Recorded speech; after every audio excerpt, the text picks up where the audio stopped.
शांति। आज 13 जून 2022 की बाबा की साकार मुरली है। मुरली के महावाक्य है, मीठे बच्चे, यह पाठशाला है नर से नारायण बनने की। पढ़ाने वाला स्वयं सत्य बाप, सत शिक्षक और सतगुरु है। तुम्हें इसे निश्चय में पक्का रहना है। प्रश्न है, तुम बच्चों को किस बात का ज़रा भी फिक्र नहीं होना चाहिए? क्यों? उत्तर है, अगर कोई चलते चलते हार्ट फेल हो जाता, शरीर छोड़ देता, तो तुम्हें फिक्र नहीं होना चाहिए, क्योंकि तुम जानते हो हर एक को अपनी एक्ट करना है। तुम्हें खुश होना चाहिए कि आत्मा ज्ञान और योग के संस्कार लेकर गई तो और ही भारत की अच्छी सेवा करेगी। फिक्र की बात नहीं, यह तो ड्रामा की भावी है। गीत है, तुम ही हो माता। ओम शांति। बाप बच्चों को समझाते हैं, बच्चे जानते हैं, बाबा भी बच्चे कह बुलाते हैं। और यह बाप दादा दोनों कंबाइंड हैं। पहले बाप दादा फिर बच्चे हैं। यह नई रचना हुई ना। और बाप राजयोग भी सिखला रहे हैं। हुबहू 5000 वर्ष पहले मुहाफिक फिर से हमको राजयोग सिखला रहे हैं। भक्ति मार्ग में फिर उनके किताब बनाई, उनको गीता कह दिया है। परंतु इस समय तो गीता की कोई बात नहीं। यह पीछे शास्त्र बनाए, उसको कह दिया है श्रीमद् भगवद गीता, सहज राजयोग की पुस्तक। भक्ति मार्ग में पुस्तक पढ़ने से फायदा नहीं होगा। ऐसे ही सिर्फ शिव को याद करने से कोई वर्षा नहीं मिल सकता। वर्षा सिर्फ अभी संगम पर ही मिल सकता है। बाप है ही बेहद का वर्षा देने वाला, और वर्षा भी देंगे संगम पर। बाप राजयोग सिखलाते हैं। दूसरे भी जो सन्यासी आदि सिखलाते हैं, उनके सिखलाने और इसमें रात दिन का फर्क है। उन्होंने बुद्धि में गीता रहती है और समझते हैं कृष्ण ने गीता सुनाई, व्यास ने लिखी, परंतु गीता तो न कृष्ण ने सुनाई थी, न वह समय था, न कृष्ण का रूप हो सकता है। बाप सब बातें क्लियर कर समझाते हैं और कहते हैं अभी जज करो। उनका नाम भी बाला है। सत्य बताने वाला ही नर से नारायण बना सकते हैं। तुम बच्चे जानते हो, हम नर से नारायण बनने के लिए इस पाठशाला व रुद्र ज्ञान यज्ञ में बैठे हैं। शिव बाबा अक्षर अच्छा लगता है, बरोबर बाप और दादा जरूर हैं। इस निश्चय से तुम आए हो। बाप ब्रह्मा द्वारा सभी वेदों शास्त्रों का सार समझाते हैं और समझा रहे हैं। हम तुमको त्रिकालदर्शी बना रहे हैं। ऐसे नहीं कि तुम त्रिलोकीनाथ बनते हो, नहीं, तुम नाथ तो बनते हो, सिर्फ एक शिवपुरी के। उनको लोक नहीं कहेंगे। लोक मनुष्य सृष्टि को कहा जाता है। मनुष्य लोक, चैतन्य लोक, वह है निराकारी लोक। तुमको सिर्फ त्रिलोकी की नॉलेज सुनाते हैं, त्रिलोकी का नाथ नहीं बनाते। तीनों लोकों का ज्ञान मिला है, इसलिए त्रिलोकदर्शी कहा जाता है। लक्ष्मी नारायण को भी त्रिलोकी नाथ नहीं कहेंगे, विष्णु को भी त्रिलोकी नाथ नहीं कहेंगे। उनको तो तीनों लोकों का ज्ञान ही नहीं है। लक्ष्मी नारायण जो बचपन में राधे कृष्ण हैं, उनको त्रिलोकी का ज्ञान नहीं है। तुमको त्रिकालदर्शी बनना है, नॉलेज लेना है। बाकी कृष्ण के लिए कहते हैं त्रिलोकी नाथ था, परंतु नहीं, तीनों लोकों का नाथ तो उनको कहेंगे जो राज्य करे। वह तो सिर्फ वैकुंठ नाथ बनते हैं। सतयुग को वैकुंठ कहा जाता है, त्रेता को वैकुंठ नहीं कहेंगे। इस लोक के भी हम नाथ नहीं बन सकते। बाबा भी सिर्फ ब्रह्म महतत्व का नाथ है। ब्रह्मांड जिसमें हम आत्माएं अंडे मिसल रहते हैं, उनका ही मालिक है। ब्रह्मा, विष्णु व शंकर सूक्ष्म वतन में रहने वाले हैं, तो वह वहाँ के नाथ कहेंगे। तुम बनते हो वैकुंठनाथ, वह सूक्ष्म वतन की बात, वह मूल वतन की बात। सिर्फ तुम ही त्रिकालदर्शी बन सकते हो। तुम्हारा तीसरा नेत्र खुला है, दिखाते भी हैं। भ्रुकुटी के बीच में तीसरा नेत्र है, इसलिए त्रिनेत्री कहते हैं। परंतु यह निशानी देवताओं को देते हैं, क्योंकि तुम्हारी जब कर्मातीत अवस्था हो जाती है तब तुम त्रिनेत्री बनते हो। वह तो इस समय की बात है, बाकी वह तो ज्ञान का शंख नहीं बजाते। उन्होंने फिर वह स्थूल शंख लिख दिया है। यह मुख की बात है, इससे तुम ज्ञान शंख बजाते हो, नॉलेज पढ़ रहे हो। जैसे बड़ी यूनिवर्सिटी में नॉलेज पढ़ते हैं। यह है पतित पावन गॉड फादरली यूनिवर्सिटी। कितनी बड़ी यूनिवर्सिटी के तुम स्टूडेंट हो।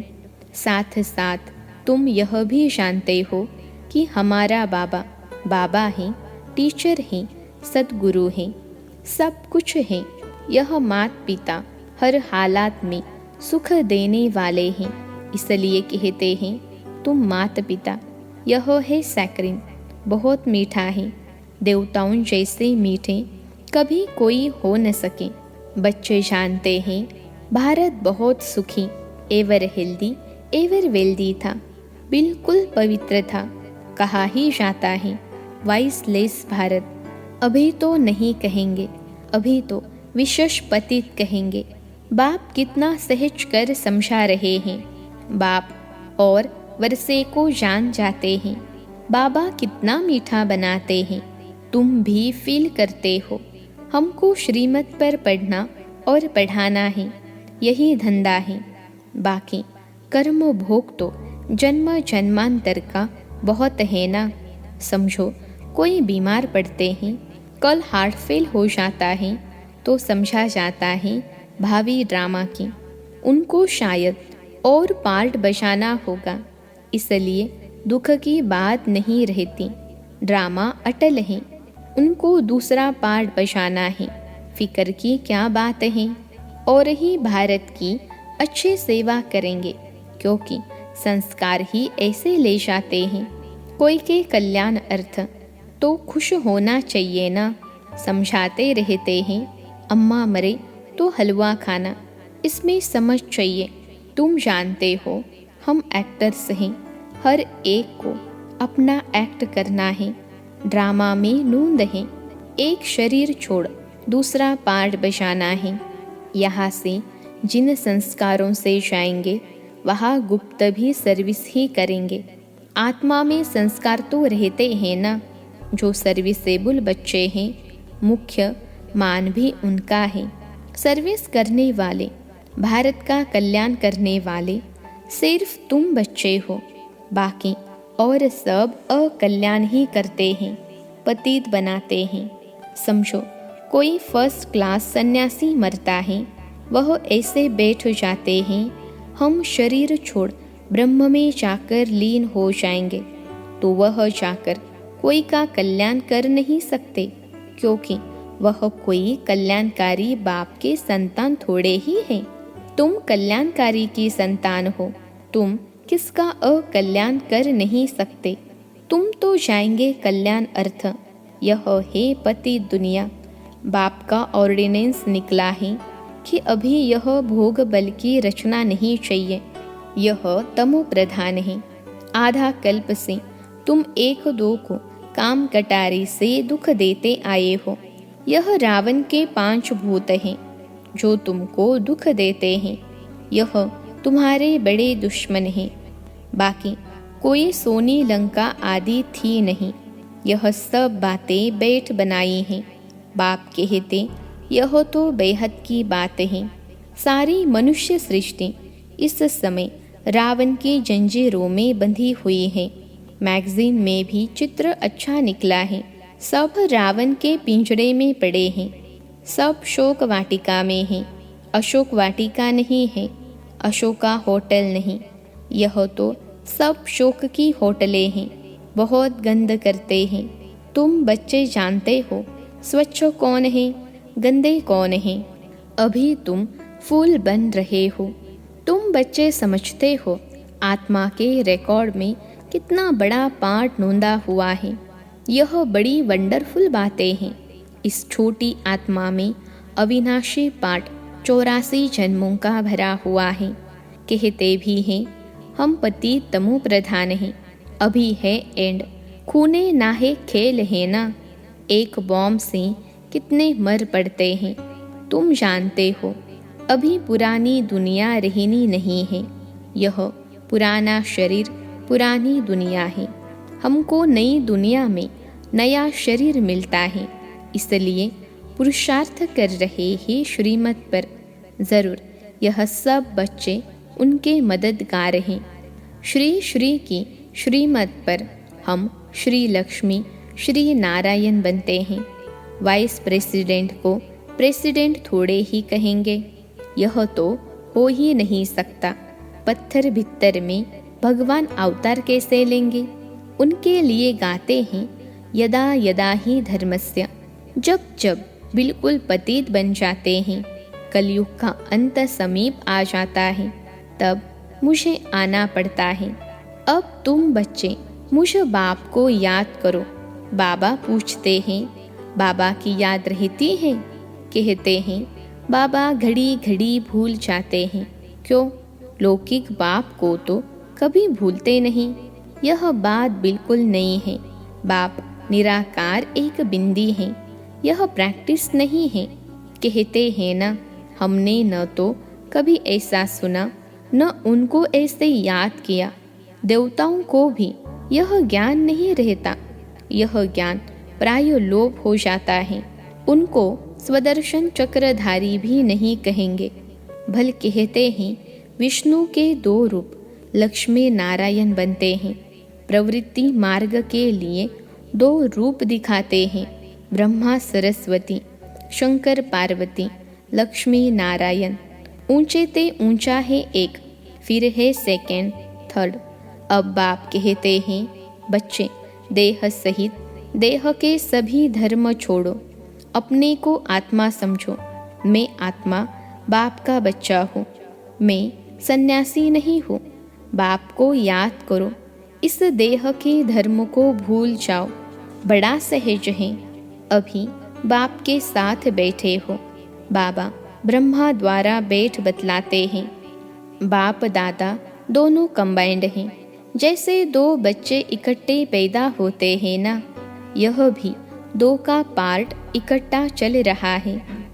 बच्चों को समझाया है अंतमति सो गति। जब शरीर छोड़ते हैं उस समय बुद्धि कहाँ चली गई तो वहाँ जाकर जन्म लेना पड़ेगा। अंतकाल पति का मुँह देखती हैं तो बुद्धि वहाँ चली जाती है। अंतकाल जो जैसी स्मृति में रहता है उसे समय का बड़ा असर रहता है। अगर उस समय की स्मृति रहे कि कृष्ण जैसा बच्चा बनूं तो बात मत पूछो, बहुत सुंदर बच्चा बन जन्म लेते हैं। अब तो अंतमति एक ही लगन रखनी है ना। इस समय तुम क्या कर रहे हो? जानते हो हम शिव बाबा को याद करते हैं। सबको साक्षात्कार तो होता ही है।